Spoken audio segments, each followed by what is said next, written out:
Recordings in progress. Okay, so here's what I want to talk about today. First of all, thank you all for being here. Always excited to see so many faces. One day, not today, obviously, but one day, I'm going to get 100% participation on people having their cameras on. One day. I've only been doing Zoom for 3 years, so, 40 more to go.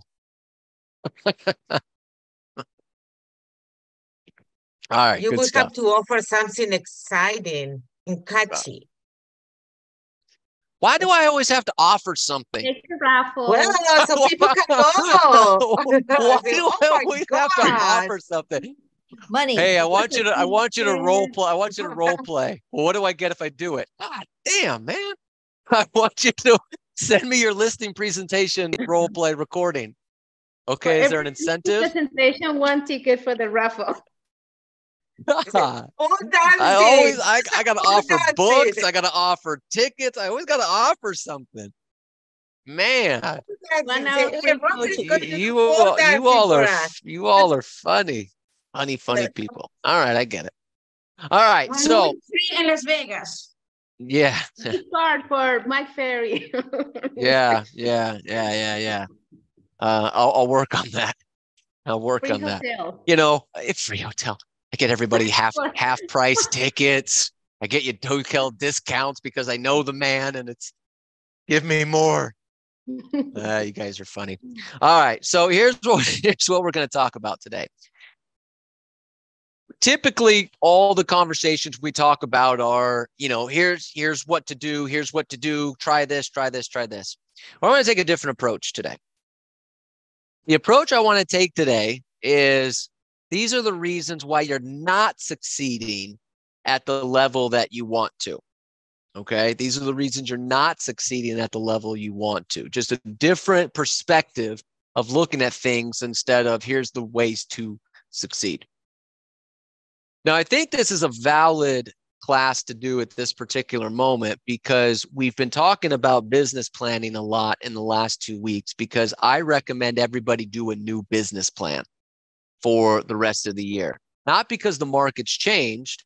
I've just in my career have noticed that people do business plans in January and by May, no idea where that business plan is. Now, I know nobody on this call has that problem. Okay, you all look at your business plan every day. It's posted on your desks. I know. I get it. So I'm talking to the wrong audience. So I always suggest people redo their business plans in May, okay? Because it gives you a better perspective on things going on. However, 2 things in regards to your business plan when you redo a business plan in May. 1, your goal never gets to decrease unless there's a family or medical situation involved. Okay, you do not get to decrease your goal just because you're not on track for your goal. Okay, and number 2 is if you're on track to reach your goal, increase it. Okay, don't, well, I'm on track, I'm going to keep it there. No, increase it a little bit. Okay, those are the only 2 things when it comes to your business plan. You don't decrease it. If you're on track, increase it. But some people are not on track. And the market obviously has had, not the highest number of turnover, not the highest number of closings and things like that. And so some people are a little bit off right now, and we have to look at things to say, okay, well, what am I doing wrong? What can I do now? All these other different thoughts. So I wrote down a list of thoughts here today on maybe this is why you're not succeeding. Maybe this is why you're not on track to hit your goals. Maybe this is going to be the change that you need in order to get your business on the right track. Now, I'm going to forewarn you because, again, I'm typically a pretty positive guy, okay? This is not an exciting topic because this is me saying this is what all the things you're not doing. And in no way is this me trying to be like, I can't believe you're not doing this. And why aren't you doing this? This is just a list of thoughts of this might be some of the things that this is why you're not succeeding. I don't want you to get upset. I don't want you to take, none of this is a personal thing as to like, gosh, everything he's saying is being directed towards me. No, it just happens you fall into all the categories if you feel that way. But I'm not directing this towards anybody. Okay. I always have to say that because sometimes when I do conversations like this is why you're not succeeding. There's always somebody that's going to take it personal and get pissed off at me. Now, I'm used to that, but I try to limit it as much as possible. So let's go ahead and get started on this. So here's some thoughts on maybe why you're not succeeding at the level you want to succeed. So here's the first one I wrote down. You're too focused on the market stats. You're too focused on the market stats. So here's what I mean by that. Compared to last year, are listings up or down in the market? They're down. Are closings up or down? They're down. The days on market, is days on market higher or lower compared to last year? Higher, right. The problem is some of us are too focused on that. Well, listings are down 30%. Closings are down 40%. Days on market is up 50%. True, and true. But here's what I want you to write down. So what?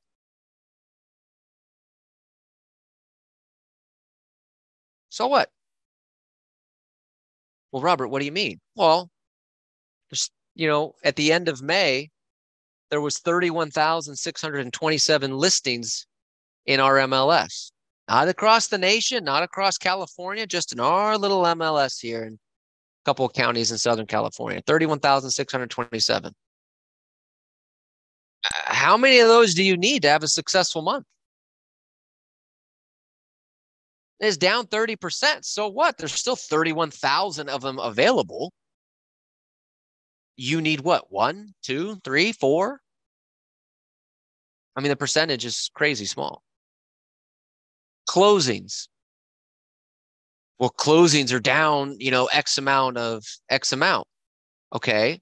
Well, there was 15,367 in May in our MLS. Yeah, I get closings are down. So what? There was 15,000 plus that still closed. Now, in real estate, if there's 15,000 sales, what does that mean in terms of total sides? It's 30,000 sides because there's 2 sides to every transaction. And you can represent buyers and sellers, right? Your license doesn't say you can only represent one. So last month in May, there were 30,000 opportunities to get a closing. There were 30,000 commission checks that were signed. See, we get too caught up in the numbers. Well, the closings are down 30%. There were 30,000 of them last month. How many do you need to have a good month? 1, 2, 3, 4? Don't focus on the market. It's down this much. It's down this much. So what? It's 31,000 listings. Go get one. It's 30,000 closings in May. Just in May, there was 30,000 closings. Go get one. There's business out there. Now, here's the other thing. The number of closings is down 30%, for example, maybe in your marketplace. Let's say it's down 30 to 40% compared to last year. Do you know when closings are down, do you know what decreases faster than closings? Agents. Participation. Agent participation.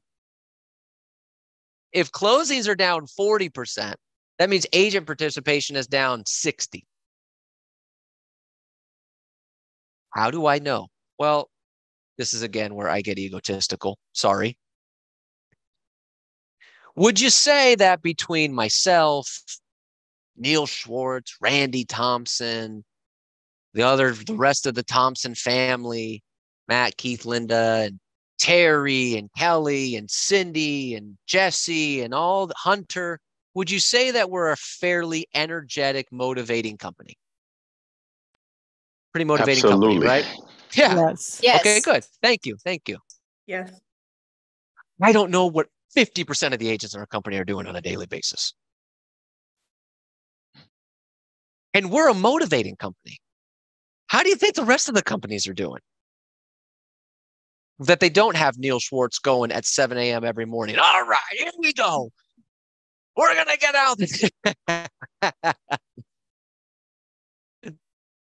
Don't focus on the market stats. You're too focused on that. That's killing you.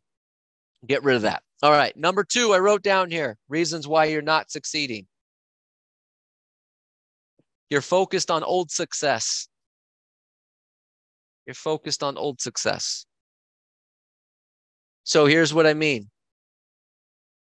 You closed a couple transactions 4 years ago from a certain source, and you've been milking it ever since, even though it hasn't gotten you any business.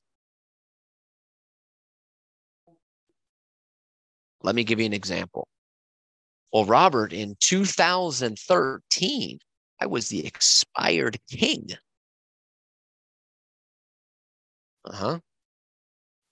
Anyone do some simple math? How long ago was 2013? 9 years. 10 years. It used to be 9. They recently changed it. 10 years. So it's 10 years. 10 years. I need to mute myself. And yet there's people that hammer expireds because still for 10 years, because back in 2013, they closed 7 or 8 of them. And they haven't closed one since. You closed 1 for sale by owner 3 years ago, and you hammer for sale by owners all day. Oh, this neighborhood, I was the #1 agent in this neighborhood in 2017. Okay, how much business have you done since then? Well, 2 deals in the last 6 years. But I door knock them once a month, and some of us are too focused on past success when you need to come to reality and be honest with your numbers of what's working, what's not really working. Okay? Because the markets change, things change. What worked before might not work now, or what worked before still works now, but you got to come at it from a different angle. Okay? So don't look at what made you successful in 2015, 16, 17, 2020. What's working today? What's helping you today? You need a deal today. Get off of the old stuff or revamp the old stuff. Make sense? Expired stuff cracks me up, man. 2013. Jesus. Juan Carlos's son was 6. Now he's selling real estate. And you're still telling me about your glory days of 2013 and expireds. He's like, he was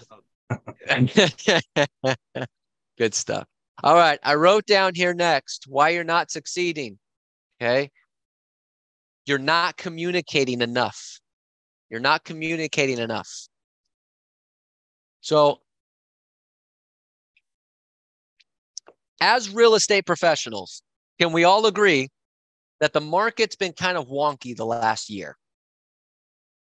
Interest rates went up. We didn't see them going up that fast. Okay. Then it was like, well, is it an opportunity for buyers? And by the time we thought it was an opportunity for buyers, the prices were now going back up. You know, well, what are interest rates doing? What's going on with this? What's going on with that? Like, we've been trying to navigate it. Well, if it's difficult for us to navigate it, what does that mean for the general public? It's almost impossible to navigate. So when something gets harder, should we be communicating the same or should we be communicating more? More. More. And see, the problem with some people, why you're not succeeding at the level you want to, is you're still communicating with people the same way you were communicating with them in 2020, 2019, 2018. Well, guess what?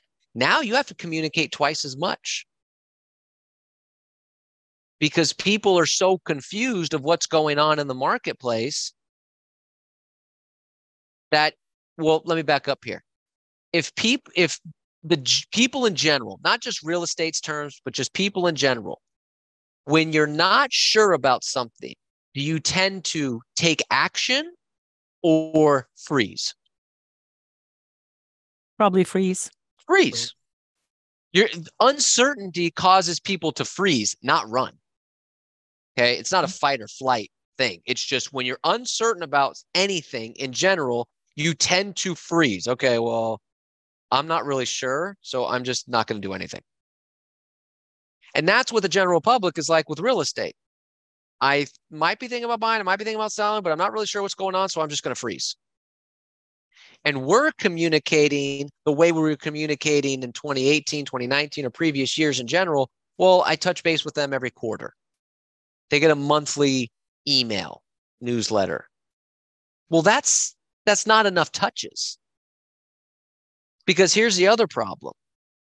Is there more information available to people or less information compared to years past? More information. More information. Is that information generally accurate? Not always.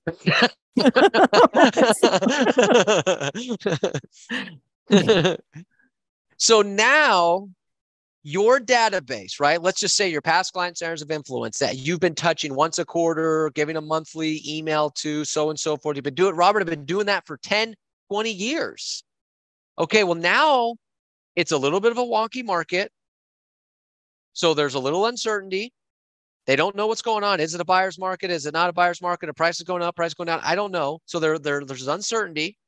And then number two, they have access to a bunch of information which may or may not be true.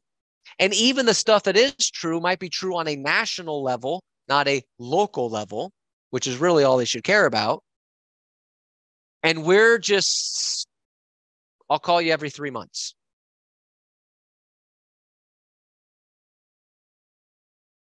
That doesn't make any sense.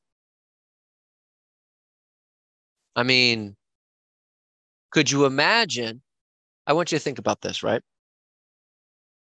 Let's say that you called somebody in March of 2022. Okay. You called your database March of 2022 and you decided, well, I call them every 3 months. So I'm going to call them in June of 2022. What happened in April 2022 when in the real estate market? What major thing happened? Rates went up. The rates went up. So now I want you to imagine a situation where you call your database every 3 months. You called them in March of 2022. Hey, this is my sales. All right, great. And then April happens, interest rates spike up, market changes. They don't get a call from you in April. They don't get a call from you in May. And then they get a call from you in June. But they've been dealing with no idea what the hell's going on in the real estate market except what they're reading and hearing for 2 months before they got a call from you. Now, guess what? The real estate market has now made a U-turn in most of our marketplaces. Prices are going back up. Days on market is going down. We are no longer in. I'm excited that you're doing good, and I hope that continues. The market has now done a U-turn, and if you don't call them in every 3 months, they don't know that the market's now done a U-turn and prices are now going back up a little bit and days on market are going back down. It's too long in between conversations. We need more touches, more verbal. Here's what I want you to write down. Verbal conversations. Some of you aren't succeeding at the level you want because you're too digital. Well, I follow them on social media, and I'm sure they read all of your posts. And they probably comment every time, and they like. And if your posts every single time leaves no questions to be answered. You read that post, no questions could possibly come from that. They couldn't possibly have a question about the real estate market that would warrant a verbal conversation. I text them. That generally is always a good conversation starter. People usually can't wait to have a text conversation unless you're a 13-year-old girl.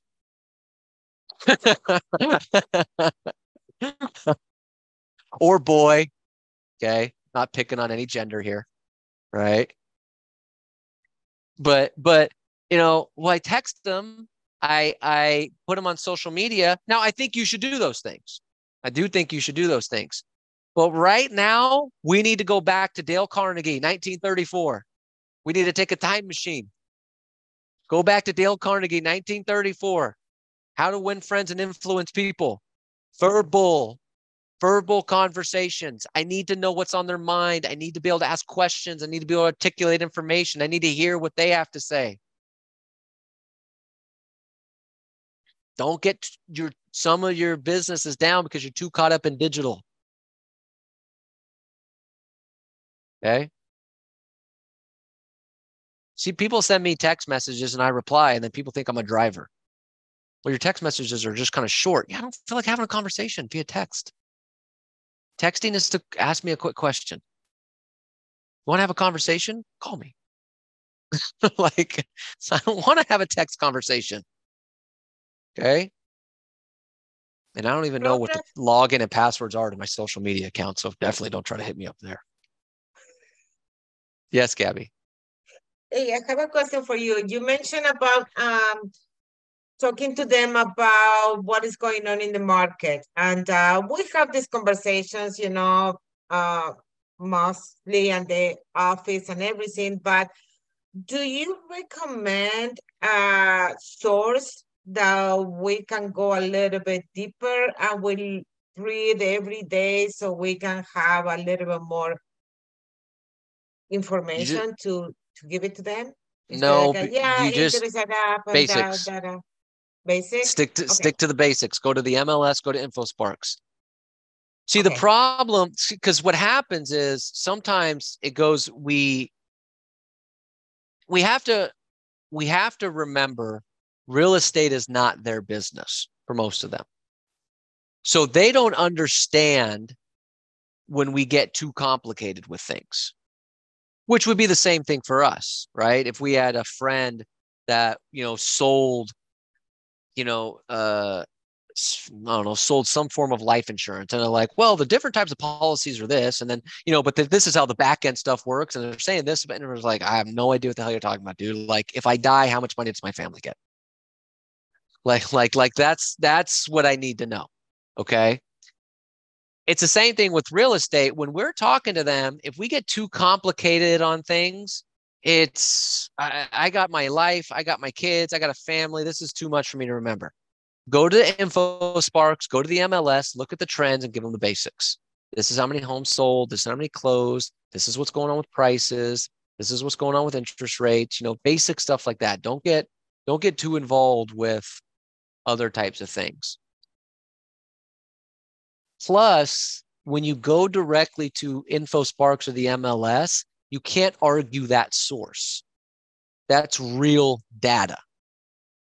If I say, hey, the LA Times says this, now I like the LA Times, but someone could say, yeah, but that's a staff writer at the LA Times. What do they know? All right, that's fair. It's an opinion, exactly. It's an opinion. So I would just stick to the basics. Good question. Good question. All right. I wrote down here next why you're not succeeding at the level that you want to succeed. Starts with the letter E. Does anyone want to guess what word you think I'm going to write down here? Energy. Energy. Big win for you, Kiko. Energy. Your energy is too low. It's too low for some of you. Now, for some of you, you have fantastic energy. You can just wait until the next point. But for others of you, you need to write this down and underline it and put it in bold and things like that. You need to have more energy. Okay. Mike Ferry says this all the time. Energy will beat just skills every time. Energy will beat just skills every time. Now, if you have energy and skills, you're unbeatable. But I want you to look at this from a different perspective. The most news that comes out about real estate, is it generally positive or negative? Negative. Negative. So the general public's view of real estate is therefore negative, right? Yeah. So do you think we can get more business by feeding into that negativity or being their ray of hope? Ray of hope. Ray of hope. You need to be the person that they go, why the hell are they so excited? Everything I read is bad. Everything I read is bad about real estate. Everything tells me not to do this or tells me this, tells me this. Why are you so damn excited? Oh, man, Mr. and Mrs. Smith, I'm so glad I got you on the phone. I got some really exciting news to tell you about the real estate market. Do you have a minute? Hell? Yeah, I mean, they're not going to say no because they're now curious. Like, sure. What exciting news do you have about the real estate market? Well, I don't know if you know this, but for the first time in 10 months, the average days on market is not going higher and is actually decreasing. Did you know that? No, I didn't know that. Yeah. And actually, for the first time in almost a year, homes are now selling at list price, not below list price. Did you know that? Wow, no, I thought prices were going down. Now the trend is going back up. Isn't that exciting? Well, that's great. Yeah. So I'm just curious, who do you know that might have been thinking about selling 8 or 9 months ago, but was concerned about the market that I should be talking to today?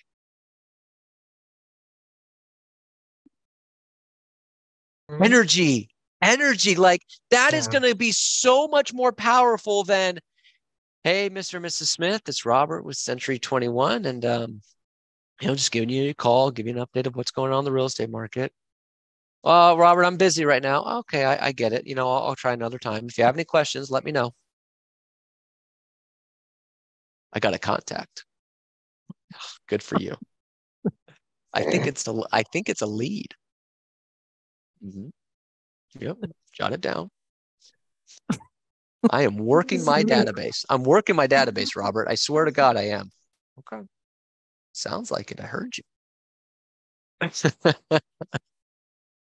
Be that ray of hope. Be that ray of hope. Why are you so damn excited about the real estate market when everything I read is bad? What's wrong with you? Okay. Don't feed into the negativity. Don't. Yeah, I know it's tough out there. Well, I heard the market's bad. Yeah, it's pretty tough. Oh, that's going to get them off their ass and sell a house. Hey, Matt Thompson. Know what I mean? Yeah, the market's tough. There's no inventory. Oh, good. Well, I guess I'm not going to go buy then. Yeah, I wouldn't. No inventory. Let's talk about how there's no inventory. That's a good conversation with buyer leads. Don't feed into the negativity. Yeah. Driving yourself crazy. All right, good stuff. All right, I wrote down here next why you're not succeeding at the level you want to succeed. I'm going to fair warn you. You're not going to like this one. Are you ready? You are not making enough contacts. I know. You knew we weren't going to get through this class without talking about prospecting. But I want you to think about this. We've established that closings are down compared to previous years, correct? Mm-hmm. Basic economics tells me this. If there's less people selling, then I need to talk to more people to find someone who wants to sell. That make sense? Mm-hmm. So right there, I need to talk to more people. Now factor in what we just talked about. If people are confused, they have no idea what's going on, they're concerned about the marketplace, they're hearing this, this, and this. So which means that not only do I need to make more contacts to find someone who's interested in selling, I need to make even more contacts to find someone who's not only interested, but is willing to believe that now is a good time to do it. So whatever my normal amount of contacts are, I probably need to double it. So if you're making 10 contacts a day, there used to be the general rule of thumb used to be 10 years ago or so, when I got started working with Mike, the general rule of thumb was whatever number of contacts you're making a day, if you did that consistently 220 days a year, you'll end up with that number of closings. So if you made 10 contacts a day, every day for 220 working days, and you did it with some level of energy and some scripts, you would get 10 closings a year. That was a general rule of thumb. I got to tell you, that's not the case. If you want 10 closings, you have to make 15 contacts a day. You want 20 closings, you got to make 25 to 30 contacts a day. You want 30, 40, 50 closings, you got to make 30, 40, 50 plus contacts a day. Every day consistently. Unless you just have a massive database where you can just call 10 database leads a day and they're going to send you a number of business. But if you're calling outside database business, expires, just listed, just sold, things like that, you need to make more contacts to find the people that want to buy or sell real estate. You just simply need to do that. So put that in so what I would wrote down underneath this point is base your schedule around the number of contacts you need to make and then fill in the rest from there. Don't base your schedule on, okay, well, my prospecting is 3 hours a day. No, you got to base your schedule on how many hours do I need to prospect to make this many contacts? Now, for some of you, the problem is that your focus when you're prospecting is not high enough, so you're not making enough contacts per hour. It's a different story. But you need to create your schedule around how many contacts do I need to make a day? Well, it's going to take me 5 hours of prospecting. Okay, fine. Then create 5 hours of prospecting in your schedule and fit the rest of the stuff in there in the extra 2 to 3 hours that you have. And if you have any questions on how to do that, please let me know. Because I'm not good at a lot of things, but scheduling is kind of my thing. Okay, so I can help you with that. All right, I got a couple more here, then we're going to wrap up. But I wrote down here next, going back to prospecting, is I want you to write down 2 words: intensity and urgency. You're not succeeding at the level you want because your intensity and your urgency is not high enough.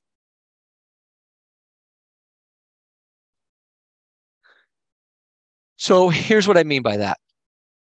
I shared this story a couple times over the last few days, but it bears repeating. I had an agent not with our company, an agent that I've known for a while, call me the other day, and they said, "Hey, can I pick your brain for 10 minutes?" Sure. They said, "My Mike Ferry coach wants me to get to 80 deals, and I'm not really sure how to do it, so I just wanted to get your thoughts on it." Okay. And so I said, "How many deals do you do typically?" And she said, "My highest is 52, but I'm usually somewhere in 40, 50 range." So, okay. "How many listings do you take a year?" She said, "About 40. I said, "Well, this is really easy. If you want to get to 80, take 40 listings and then make a commitment that every listing has to generate 1 more deal. And then that gets you 40 more deals, which means you'll be at 80. And it was just funny how the math just simplified that way. And she paused for a second, like, "That's it?" I was like, "That's it. Done. You're at 80. We solved our problem. Anything else I can help out with?" But she said, "Well, how do I get another deal from every listing? I can't control how many sign calls, internet leads, things like that." I said, "Well, it comes down to intensity and urgency." I said, "So let me ask you this. Number one, are you making just listed, just sold calls because that's what you're supposed to do? Or are you really trying to find a deal?" And she said, "Well, tell me a little bit more about that." I said, "When you make a just listed call, are you trying to sell your listing?" And she said, "Well, yeah, of course." I said, "Why?" She said, well, that's my job. I was like, well, let me ask you this. So let me ask everyone here. I asked her this question. Let me ask you. If a listing is priced correctly, is it going to sell? Yes. Yes. Guaranteed. So guess what? You don't have to sell the listing anymore. The listing is sold if it's priced correctly. All you have to do now is negotiate terms. So any prospecting that you're doing is not to sell the listing. It's to find another deal. The listing is sold if it's priced correctly. I said, so when you're prospecting, having the listing is just the warm introduction for them to take your call. But the call is really about finding another deal. I said, so when you get them on the phone, you got to dig like crazy to find out, are they interested in buying? Are they interested in selling? Who do they know that wants to blah, blah, blah, blah, like, and find another deal. Because you have to make a commitment that every deal, every listing gets you one other deal. I said, if you make that commitment, I'll bet you'll find more deals in these transactions. And she's like, I never thought of it that way. So she calls me a couple of days later. She says, thank you, thank you, thank you, thank you, thank you. And I, what are you thanking me for? She said, you're right. I was making the just listed, just sold calls to sell the listing. And it didn't make any sense because I was never selling the listing on those just listed, just sold calls. The buyers were always coming from agents from the MLS. Yeah, it's already sold. And she said, so I got more intense with the calls and I've already set 3 appointments. And well, there you go. So you're not getting the business that you want because your intensity and your urgency on the calls are not high enough. Now, when I say intensity, I want you to understand this point. I've shared this with a few of you because this is another one of those things that's just been on my mind the last week. A few years back, Tony Smith shared something with me, and he said, in your phone, there's a couple people that are going to buy or sell in the next 12 months. But everybody in your phone knows a couple people that are going to buy or sell in the next 12 months. So here's what I mean by intensity. When I have you on the phone, first of all, I'm not hanging up before you do. Okay? I'm not going to hang up before you do. I have 30 questions I can keep asking to try to find a deal. You're going to have to hang up before I do. I'm going to keep hunting for a deal. That's number one. Number two, you need to create this mindset. They know somebody who's going to buy or sell in the next 12 months. Your job, you have to, they do. They absolutely do. And if you, blah, blah, blah, blah, blah, which is exactly what I was trying to say. When you have them on the phone, I got so excited. I started stumbling over my own words. You have the mentality. They know someone who's going to buy or sell. I know they do. My job now is to show confidence and energy and product knowledge so that they feel comfortable to say, hey, here's the person that I know that wants to buy or sell real estate. Because I know they know somebody. That's what I mean by intensity. I'm not hanging up before they do. I have a bunch of questions I can ask. And if you need questions to ask, let me know. I have a whole page of questions that you can ask. Okay? But it's also that mentality is that I know you know somebody. I'm going to find it. I'm going to ask the questions. I'm going to do whatever I can to find that person that you know is going to buy or sell. That's the intensity. The urgency comes from get rid of your follow-ups and set appointments. Okay. Now here's the mindset that you need to have if somebody's interested in buying or selling. I'm ready to go today. That's your mindset. I'm ready to meet today. I'm ready to talk about this today. So they say, yeah, we're thinking about selling. Great. How about today at 4 o'clock? Well, today at 4 o'clock is not going to work. Okay, great. How about tomorrow? How about Thursday? Like I'm trying to set the appointment now. Instead of, okay, well, look, tell you what, I'll call you next week and then we'll follow up and go from there. Like I need that. Come on, I'm ready to go. I got to, well, we're interested in buying. Great. I'll have my lender call you today. We might be able to get you pre-approved by, say, Thursday. We might be able to go see properties on Friday. How does that sound? Like that's urgency. Okay. Am I making sense here? Mm-hmm. So your intensity and your urgency on the calls are why you're not getting the business that you want because we're letting too much stuff go by. We're not keeping the people on the phone long enough. We're not asking enough questions. We're not digging for more. And when we get leads, we're not pushing for the appointment, which brings me to my last one. And I saved this one for last for a valid reason, because I think this is one of the biggest killers in our business. I know it's 101. We're going to wrap up right now. This is one of the biggest killers in a lot of your business because I talk to a lot of you. And this is why you're not succeeding at the level you want to succeed. So I want you to write this down. Throw away old leads. one of the biggest reasons that I see with agents right now that are not succeeding at the level they want to is because you're hanging on to leads for dear life. They're not.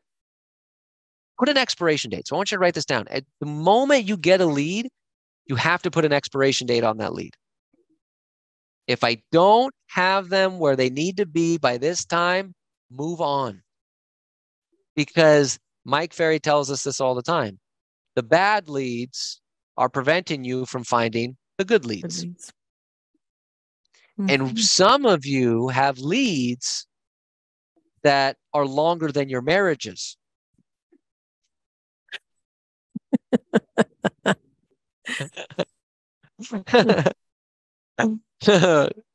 I mean, you have longer standing relationships with some of your leads than you do with your spouses. Well, what's your anniversary date with my spouse or my longest relationship? Because my longest relationship is a buyer that I've been working for 6 years.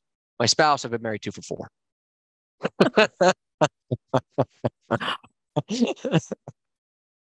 When you're hanging on to these leads, like, get rid of them. Let them go. That's one of the biggest issues we have and why we're not succeeding. Because remember earlier when I said we need to talk to more people because there's less business? We're not talking to more people because we're talking to the same people over and over and over again. We had an agent in our company, okay? 2 minutes, I'll be done. An agent in our company that I started working with in January. And I said, all right, what are you working on? And they had, first of all, they had 4 listings.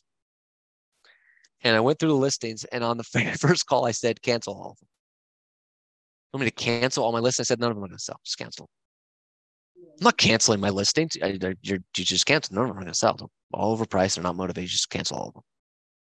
And then I said, look, hey, tell me about your leads. Well, I have these leads that I've been working. Well, he had a database of leads that were years old that he just kept churning through.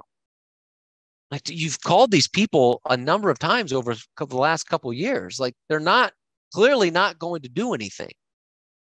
So I said 2 things. I said, if you really want me to help you, here's what I can suggest. Cancel all 4 of your listings and don't ever call that batch of leads ever again and go talk to new people. Now, it took a couple of weeks for this agent to come around to the idea of canceling 4 listings. But guess what? To their credit, they ended up doing it because they realized, you're right. These listings aren't going to sell. They canceled 4 listings and they put away that database of leads. And I said, go talk to new people. And 2 months later, this is a true story. 2 months later, we were on a call and they had 5 deals in escrow and 3 active listings just within a matter of 2 months.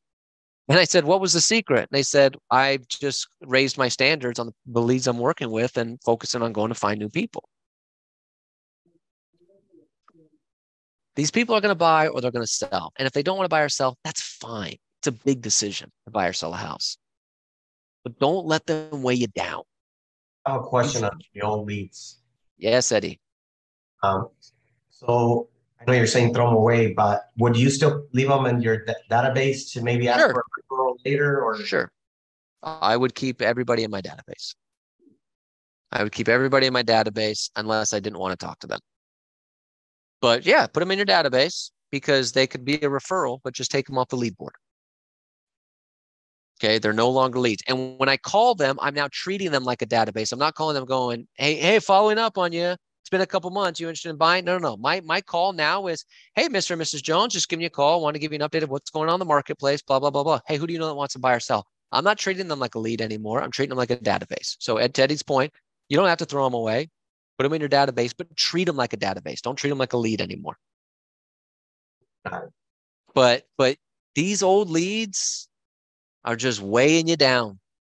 So get rid of the old leads. They have 1 week to move forward. Doesn't mean they have to sell in a week. Doesn't mean they have to be an escrow in a week. Doesn't mean they have to write an offer in a week. But if they can't move forward in 1 week, they can't get pre-approved in a week. They can't set a listing appointment in a week. Move on. Go find somebody else that wants to play the game. Sound good? All right, very good. All right. I know a couple other people had questions, but it's 1:06. So put your questions in the chat box. I'll answer them separately. because I'm already 6 minutes over. I apologize for the 3 or 4 of you that had your hand raised. All right. Very, very good stuff. All right, everybody. That's what I got. So let me stop the recording.